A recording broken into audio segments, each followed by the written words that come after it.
সভাপতি বিসমিল্লাহির রহমানির রহিম। সম্মানিত উপস্থিতি, আপনারা ইতিপূর্বে অবগত আছেন, যেহেতু আমরা অনেকক্ষণ সময় নিয়ে মিছিলটা করেছি। কী কারণে মিছিলটা করেছি, কেন করেছি, আজকের আমাদের প্রোগ্রামটা কেন, আমাদের প্রোগ্রাম কেন, আগামী 25 তারিখকে কেন্দ্র করে। 25 তারিখ কি? বাংলাদেশের খুশির দিন।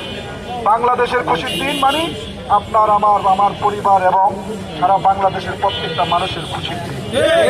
তাই আমরা বলতে চাই, দীর্ঘ 16-17টি বছর ফ্যাসিস্ট ভোটচোর হাসিনা, আমার প্রিয় নেতা, বাংলাদেশের অভিভাবক, আগামী দিনের রাষ্ট্রনায়ক, আগামী দিনে বাংলাদেশের রাষ্ট্রনায়ক বিএনপির ভারপ্রাপ্ত চেয়ারম্যান জনাব তারেক রহমানকে কিভাবে নির্যাতন করে আপনারা দেখেছেন। 10 সালে গ্রেফতার করে নির্যাতন করে তাকে রিমান্ডে নিয়ে তার মেরুদণ্ডের হাড় ভেঙে দিয়েছে এবং তার ছোট ভাই দেশনেত্রী বেগম খালেদা জিয়া, শহীদ প্রেসিডেন্ট জিয়াউর রহমানের ছোট ছেলে আরাফাত রহমান কোকোকে নির্যাতন করে তারা হত্যা করেছে।